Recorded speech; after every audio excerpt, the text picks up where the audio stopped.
إن الحمد لله ونستعينه ونستغفره ونعوذ بالله من شرور أنفسنا ومن سيئات أعمالنا. من يهده الله فلا مضل له ومن يضلل فلا هادي له. وأشهد أن لا إله إلا الله وحده لا شريك له. وأشهد أن نبينا محمدا عبده ورسوله. يا أيها الذين آمنوا اتقوا الله حق تقاته ولا تموتن إلا وأنتم مسلمون. يا أيها الناس اتقوا ربكم الذي خلقكم من نفس واحدة وخلق منها زوجها وبث منهما رجالا كثيرا ونساء واتقوا الله الذي تساءلون به والأرحام إن الله كان عليكم رقيبا. يا أيها الذين آمنوا اتقوا الله وقولوا قولا سديدا يصلح لكم أعمالكم ويغفر لكم ذنوبكم ومن يطع الله ورسوله فقد فاز فوزا عظيما. رب اشرح لي صدري ويسر لي أمري واحلل عقدة من لساني يفقهوا قولي. Para jemaah yang Allah muliakan, puji dan syukur senantiasa kita panjatkan kepada Allah Subhanahu wa taala atas segala limpahan nikmat dan karunia yang telah Allah Subhanahu wa taala berikan kepada kita semua. Wabil khusus iman dan Islam yang merupakan dua nikmat terbesar yang Allah Subhanahu wa taala berikan kepada hamba-hambanya. Begitu pula kita bersyukur kepada Allah Subhanahu wa taala atas nikmat kesehatan dan kesempatan yang alhamdulillah sampai saat ini Allah Subhanahu wa taala masih berikan kepada kita semua, sehingga kita bisa sama-sama duduk bermajlis di tempat yang mulia ini dalam rangka kita mengkaji firman-firman Allah Subhanahu wa taala. Dan mudah-mudahan dengan sabarnya kita duduk di majlis ini sambil mengkaji tafsir dari juz amma ini sebagai bukti kecintaan kita kepada Allah Subhanahu wa taala. Karena di antara tanda seseorang itu, di antara cara seseorang itu membuktikan kecintaannya kepada Allah Subhanahu wa taala adalah tatkala dia senang untuk membaca Al-Quranul Karim. Tatkala dia senang untuk memahaminya, untuk mengkajinya, untuk mentadabburinya. Itu salah satu tanda seseorang itu betul-betul cinta kepada Allah Subhanahu wa taala. Ya, dan sungguh apabila seorang itu sudah dicintai oleh Allah Subhanahu wa taala, maka di sanalah kebaikan demi kebaikan, baik di dunia apalagi nanti di akhirat dia akan dapatkan. Nah, para jemaah yang dimuliakan, pada kesempatan ini kita akan lanjutkan pembahasan kita dari surah Al-Mutaffifin, di mana pada pekan yang lalu terakhir kita membahas ayat yang ke-27. Itu Allah Subhanahu wa taala pada ayat 26 atau 25, 26, 27 Allah Azza wa Jalla menggambarkan kepada kita tentang salah satu minuman penghuni surga, yaitu khamr. Ya, itu khamr dari surga, di mana aromanya adalah aroma misk. yang warnanya putih, namun itu tidak memabukkan, tidak bikin pusing dan seterusnya. Dan tentunya pastinya nikmatnya luar biasa. Karena kenikmatan di surga itu tidak bisa dibayangkan ya bagaimana nikmatnya dibanding dengan dunia ini. Sebagaimana yang Allah Subhanahu wa taala sebutkan dalam Al-Qur'an atau dalam hadis qudsi, a'dadtu li ibadiyas salihin ma la 'ainun ra'at wa la udhunun sami'at wa la khatara 'ala qalbi basharin. Yang artinya Allah Azza wa Jalla berfirman, sungguh aku telah siapkan bagi hamba-hambaku yang saleh kenikmatan-kenikmatan di surga yang tidak pernah dilihat oleh mata, tidak pernah didengar oleh telinga, dan tidak pernah terbesit dalam benak seseorang. Dalam artian, silakan khayalkan sesuatu yang paling nikmat, maka pastikan surga itu lebih nikmat daripada itu semua. Termasuk dengan ini, khamar surga ini.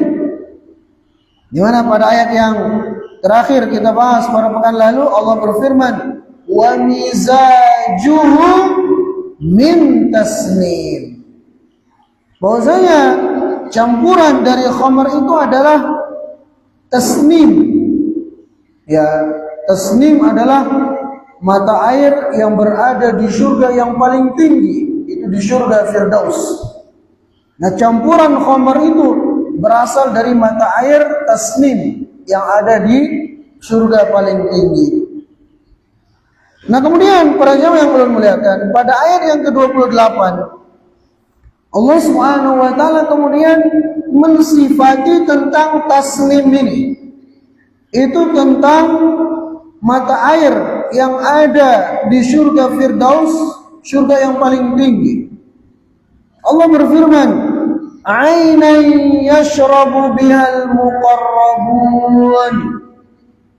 Di mana dari mata air tasnim itulah akan minum darinya al-muqarrabun.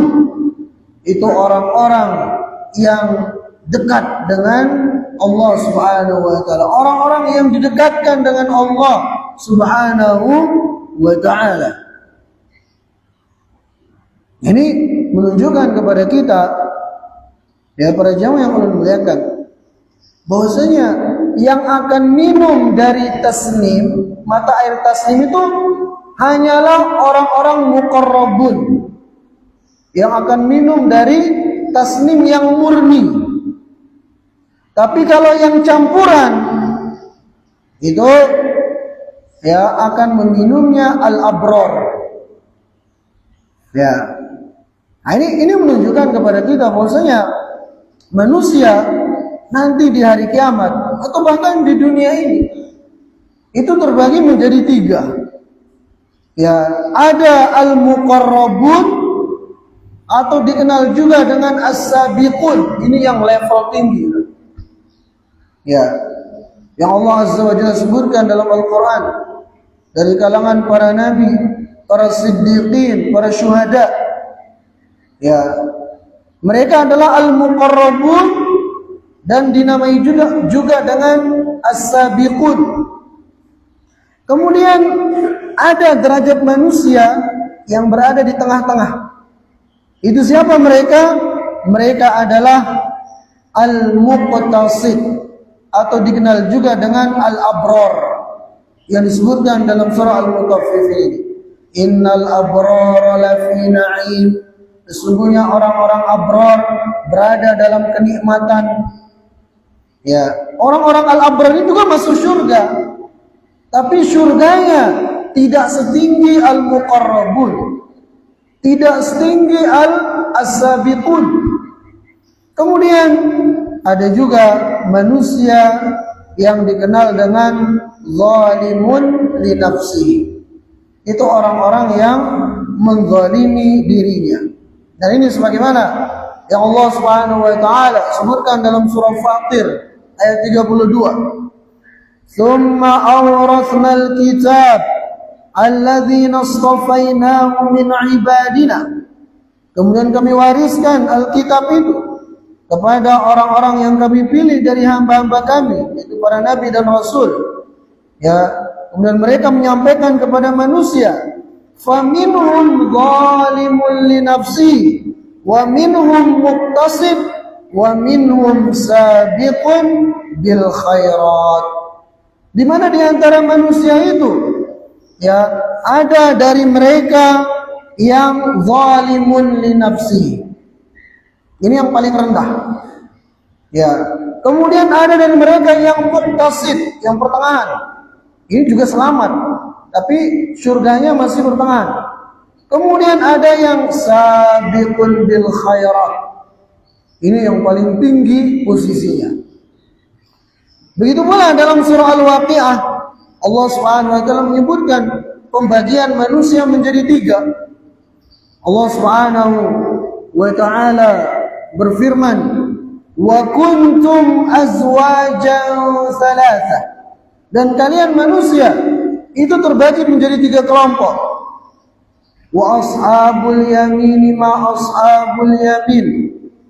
Ya, wa ashabul mash'amati ma ashabul mash'amah. Was-sabiqun as-sabiqun. Jadi ada ashabul yamin. Ini ashabul yamin sama dengan al-abrar, sama dengan al-muqtasid. Kemudian ada ashabul mash'amah, itu golongan kiri. Itu mereka yang menzalimi dirinya. Sedangkan itu yang paling rendah, yang ashabul shimal, ashabul mash'amah. Kemudian ada as-sabiqun as-sabiqun, ini yang paling tinggi. Nah, para jemaah yang Allah muliakan, pertanyaannya sekarang kita masuk pada level yang mana dari tingkatan manusia ini? Ya, pertama adalah siapa? Al-muqarrabun. Itu as-sabiqun as-sabiqun. Siapa mereka? Yang mereka mendapatkan derajat yang tinggi di surga, paling tinggi. Yang minumannya dari tasnim yang murni. Yang dikenal juga dengan muqarrabun. Siapa mereka? Itu mereka adalah orang-orang yang dalam kehidupannya di dunia ini, ya, selain mereka laksanakan yang wajib-wajib, mereka juga laksanakan yang sunnah-sunnah. Selain mereka menjauhi yang haram-haram, mereka juga menjauhi yang makruh-makruh. Ini adalah al-muqarrabun. Ya, ini adalah as-sabiqun, yang derajatnya paling tinggi. Ini mereka, ya, sudah betul-betul sempurna dalam mengabdikan diri kepada Allah Subhanahu wa ta'ala. Kemudian yang lebih rendah itu adalah al-abrar. Ya, al-abrar, mereka juga masuk surga, tapi surganya pertengahan. Ya, minumannya itu masih ada campuran, tidak meminum tasnim yang murni, tapi sebagai campuran saja. Itu siapa mereka? Al-abrar ini, al-muqtasid ini. Itu mereka yang dalam kehidupannya di dunia ini mereka laksanakan yang wajib-wajib, tapi yang sunnah masih jarang-jarang dikerjakan.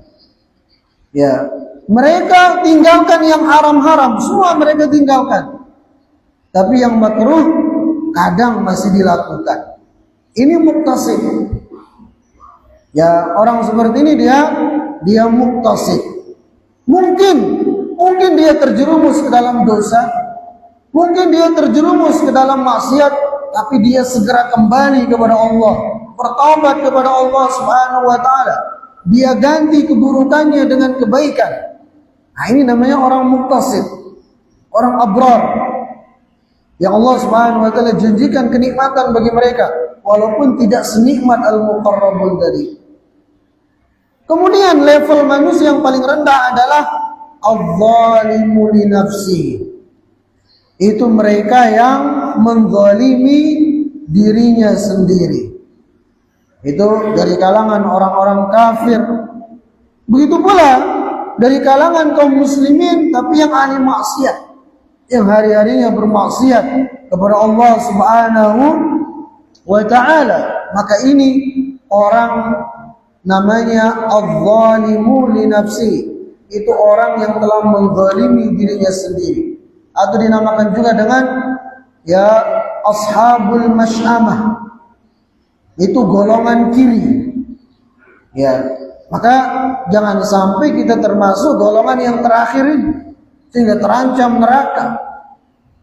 Ya, minimal kalau bisa kita berada pada level muktasib tadi itu. Ya, kalau bisa level tertinggi al-abrar, al-muqarrabun, kalau bisa begitu. Nah, jadi itu ya para jamaah yang mudah-mudahan dimuliakan dan dirahmati oleh Allah Subhanahu wa taala.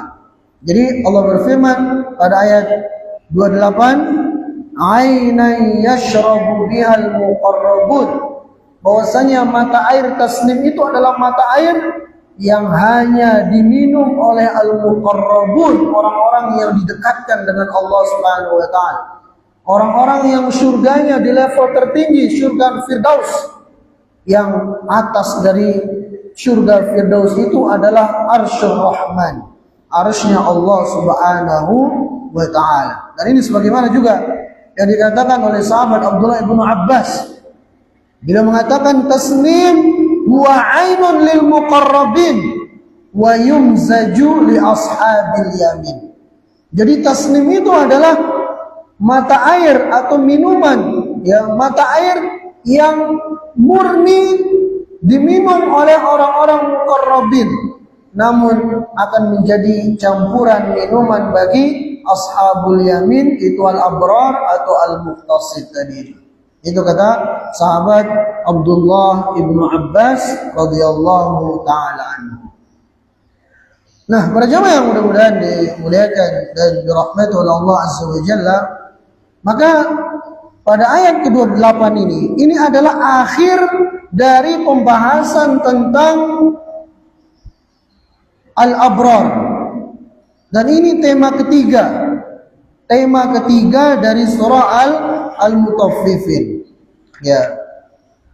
Di mana Al-Mutaffifin ini sebagaimana sebelumnya kita sampaikan, itu ada 4 tema.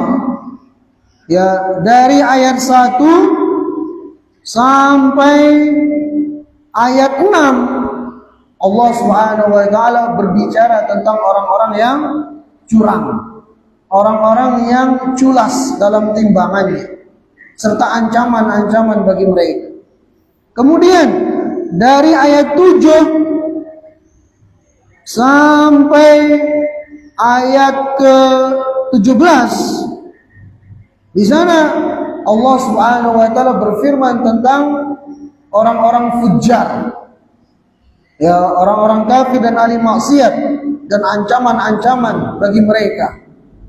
Kemudian dari ayat 18 sampai 28, di sini Allah Subhanahu wa taala berbicara tentang al-abrar, orang-orang yang taat kepada Allah Subhanahu wa taala dan nikmat-nikmat yang Allah Subhanahu wa taala sediakan bagi mereka. Nah, kita sudah menyelesaikan 3 tema, 3 paragraf dari surah Al-Mutaffifin ini.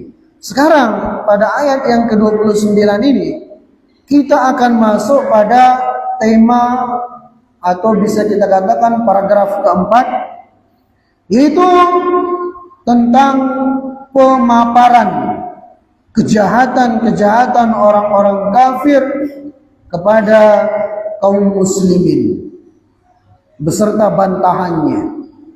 Ini tema keempat, tema terakhir dari surah Al-Mutaffifin ini.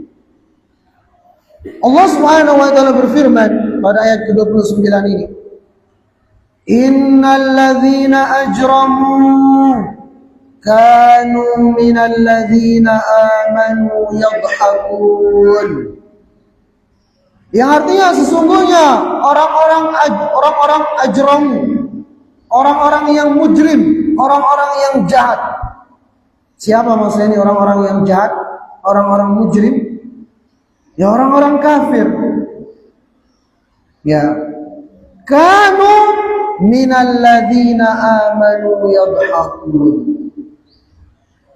Dahulu mereka di dunia terhadap orang-orang yang beriman itu menertawakan. Jadi sesungguhnya orang-orang mujrim, orang-orang jahat, orang-orang kafir itu dahulu mereka di dunia mereka menertawakan orang-orang yang beriman. Nah, para jamaah yang mudah-mudahan dimuliakan dan dirahmati oleh Allah Azza wa Jalla, kita akan bahas perkataannya. Pertama, Allah Subhanahu wa taala berfirman, innal ladzina ajramu, ini penegasan. Penegasan tentang kondisi orang-orang kafir. Kemudian Allah berfirman, alladzina ajramu, orang-orang yang berbuat kejahatan. Siapa? Tadi kita katakan orang-orang kafir. Nah, ini menunjukkan kepada kita bahwasanya perbuatan kekufuran hakikatnya itu adalah bentuk kejahatan. Berdasarkan ayat ini Allah katakan orang-orang kafir itu adalah orang-orang mujrim, orang-orang yang berbuat kejahatan. Kejahatannya dalam bentuk apa? Dalam bentuk kekufuran, dalam bentuk melakukan kesyirikan.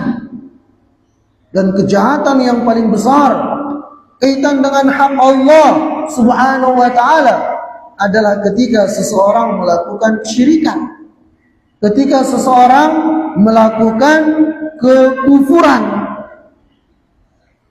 Maka sebagaimana tauhid adalah perintah Allah yang paling agung, begitu pula sebaliknya kesyirikan ataupun kekufuran adalah larangan Allah Subhanahu wa taala yang paling berbahaya, yang paling besar.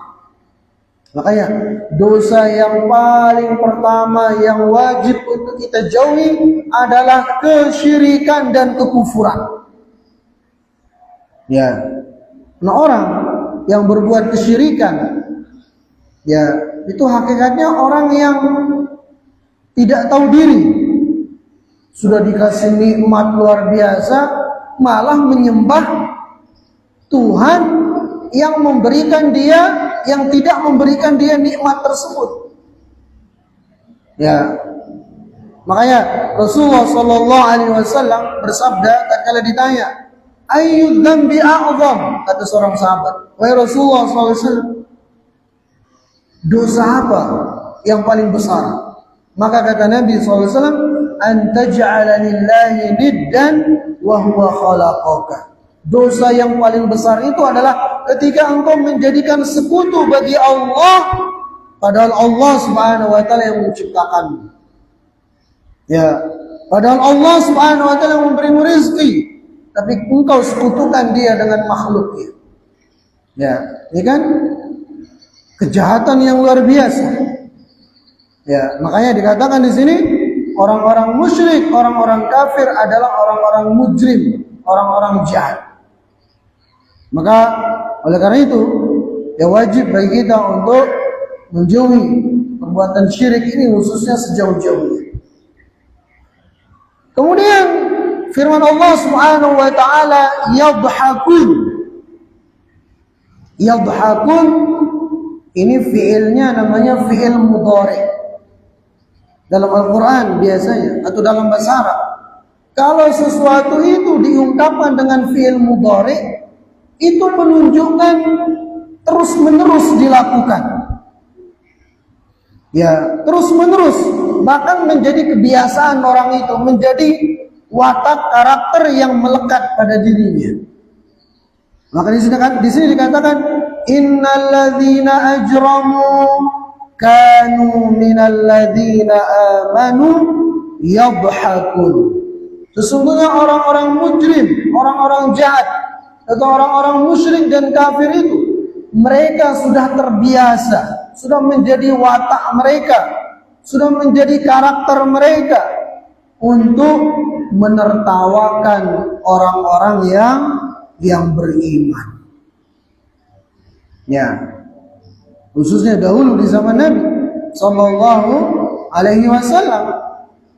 Ya, sahabat-sahabat yang beriman itu ditertawakan oleh mereka, diolok-olok, ya dihina, dan itu menjadi kebiasaan hari-hari mereka. Ya, tujuannya apa? Ya, tujuannya adalah untuk mengintimidasi orang-orang yang beriman.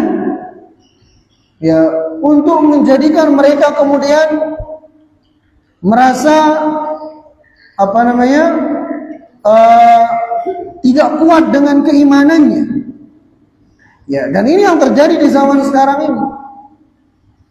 Ya, kadang bukan orang kafir yang melakukan kalau sekarang. Justru seorang muslim sendiri yang menertawakan saudaranya, yang berusaha untuk istiqomah di atas ketaatan, untuk istiqomah di atas sunnah Nabi Sallallahu Alaihi Wasallam. Maka hati-hati kita, jangan kita menyerupai orang-orang mujrim seperti dalam ayat 29. Ya, ada saudaranya sudah mulai rajin sholat berjamaah. Ya, ada anak muda, ya anak SMA di sekolah umum rajin berjamaah, justru diketawakan. Sedangkan anak-anak yang sana sini bonceng perempuan dibiarkan, nggak diurus, nggak digubris. Sedangkan anak muda, anak remaja yang rajin sholat, rajin berjamaah, itu malah tertawakan, diolok-olok. Nauzubillah. Ya, kalau demikian kondisinya sama dengan ini sifat orang kafir yang ada dalam ayat 29 ini. Jadi innal ladzina ajramu kanu minal ladzina amanu yadhakun.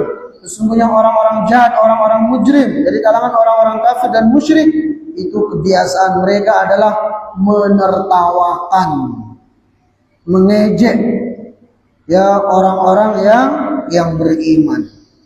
Dan ini juga para jamaah yang ulun muliakan, ya sekaligus menunjukkan kepada kita bahwasanya tertawa itu pun akan ada hisabnya. Ya, ini tergantung tertawanya karena apa. Ya, kalau dia tertawa dalam rangka mengejek, mengolok-olok orang yang beriman atau orang yang melakukan ketaatan, maka tertawanya itu terhitung sebagai dosa. Ya, terhitung sebagai dosa sebagaimana Allah sebutkan pada ayat 29 ini. Ya, tapi kalau tertawanya bukan karena hal tadi, maka itu bisa jatuh mubah atau bisa berpahala. Artinya bisa dia tertawa dalam menyemangati, dia senang menyemangati saudara yang melakukan ketaatan, itu bisa masuk pahala atau minimal mubah begitu. Ya, jadi ini isyarat kepada kita, semua yang kita lakukan itu tercatat rapi. Hatta tertawanya kita ini, itu dicatat oleh malaikat raqib dan atid. Ya, bahkan setiap lafaz, setiap kata-kata yang keluar dari mulut kita, itu semua tercatat rapi. Dan kita akan dimintai pertanggungjawabannya nanti di hari kiamat. Maka bersiap-siaplah kita. Kemudian selanjutnya pada ayat yang berikutnya,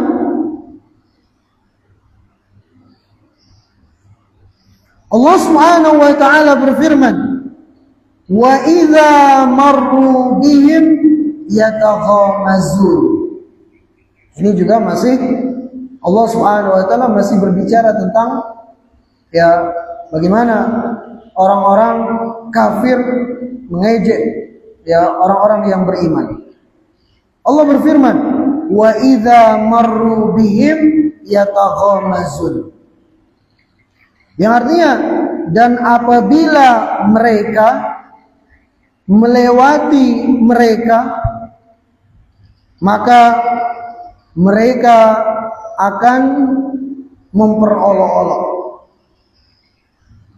Nah, di sini para jamaah yang ulun muliakan, ada 3 kali Allah Subhanahu wa taala menyebutkan dhamir mereka. Ya, apabila mereka menertawakan mereka, maka mereka akan memperolok-olok. Siapa mereka di sini? Maka dikatakan oleh para ulama, mereka yang dimaksud di sini satunya adalah orang-orang kafir, kemudian juga yang lainnya untuk orang-orang yang beriman.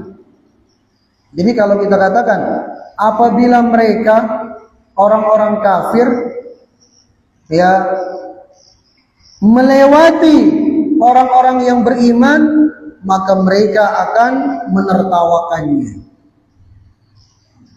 Atau sebaliknya, apabila mereka orang-orang yang beriman ya yang melewati orang-orang kafir, maka orang-orang kafir itu akan menertawakan mereka, orang-orang yang beriman itu. Sehingga apa? Sehingga dari ayat ini yang menunjukkan kepada kita orang kafir itu ya orang-orang yang ingkar kepada Allah Subhanahu wa taala, mau merekanya yang lewat di hadapan orang-orang yang beriman, mereka akan memperolok-olok orang yang beriman itu. Misalnya orang yang beriman sedang duduk, orang-orang kafir ini lewat, mereka akan memperolok orang-orang yang beriman. Atau sebaliknya, yang sedang duduk adalah orang-orang kafir, kemudian lewat orang-orang yang beriman, orang-orang kafir ini tetap memperolok-olok orang yang beriman. Ya, makanya tidak dinisbatkan dhamir ini kemana dalam ayat ini, untuk menunjukkan, kata para ulama, orang-orang kafir itu, orang-orang yang ingkar kepada Allah Subhanahu wa taala, mereka dalam kondisi apapun selalu berusaha menertawakan, mengejek, mengolok-olok orang-orang yang beriman. Ya. Dan itu sudah menjadi kebiasaan mereka. Makanya sekali lagi di sini Allah Subhanahu wa taala menggunakan fi'il mudhari, yataghamazu. Artinya mereka terus-menerus melakukannya, tidak sekali dua kali, terus diulang-ulang oleh mereka orang-orang kafir ini. Ya.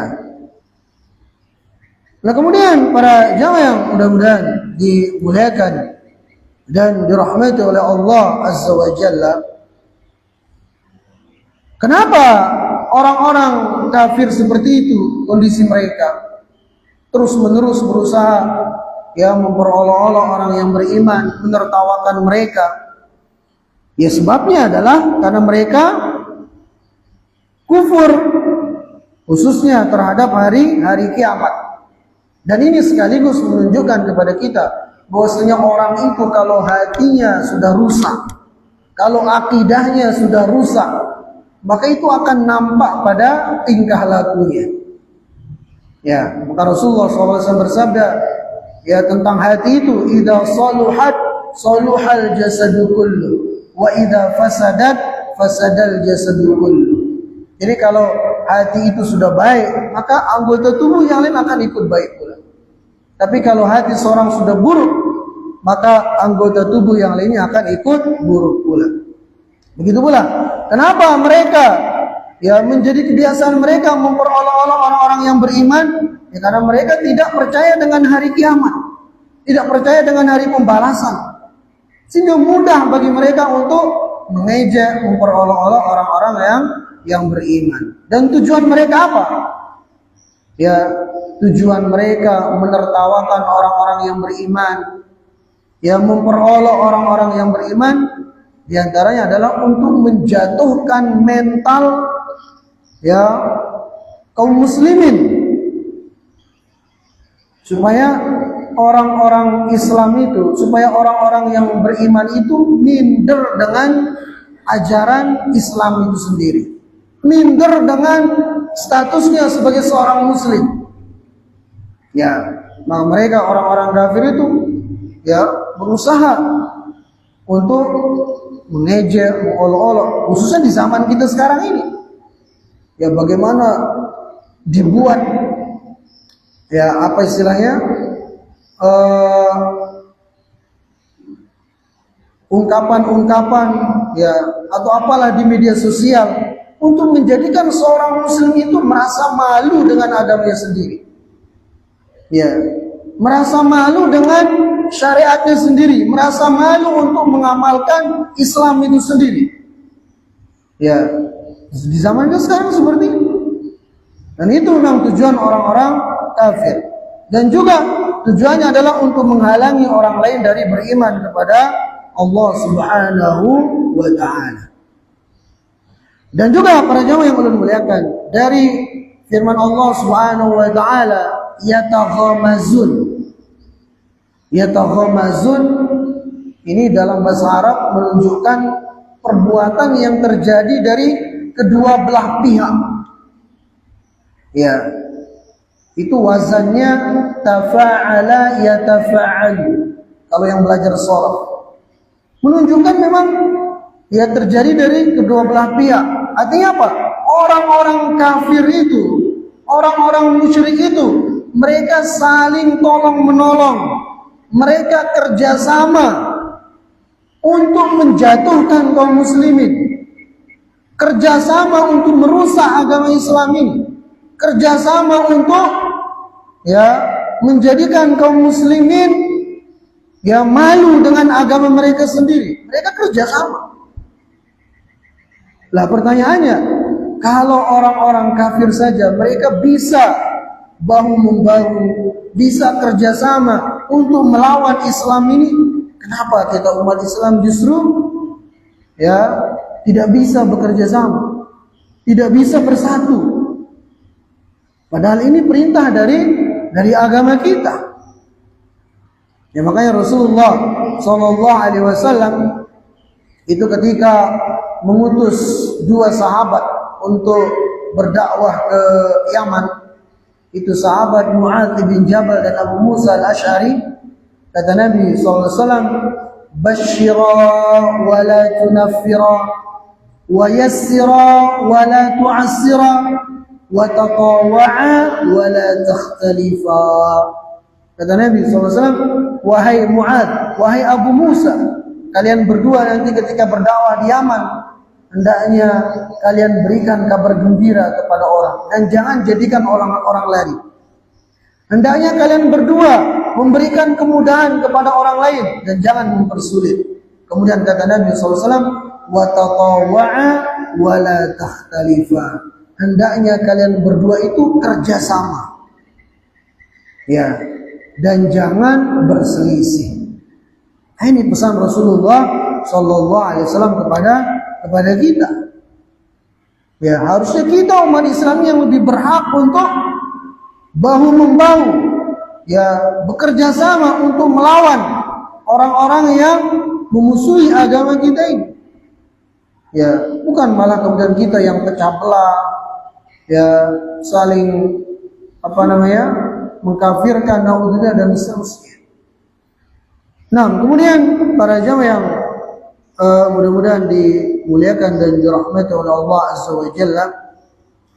Kemudian juga dari firman Allah Azza wa Jalla, yataghamazu, ini juga yang tadi kita artikan dengan memperolok-olok, ya mengejek. Sesungguhnya orang-orang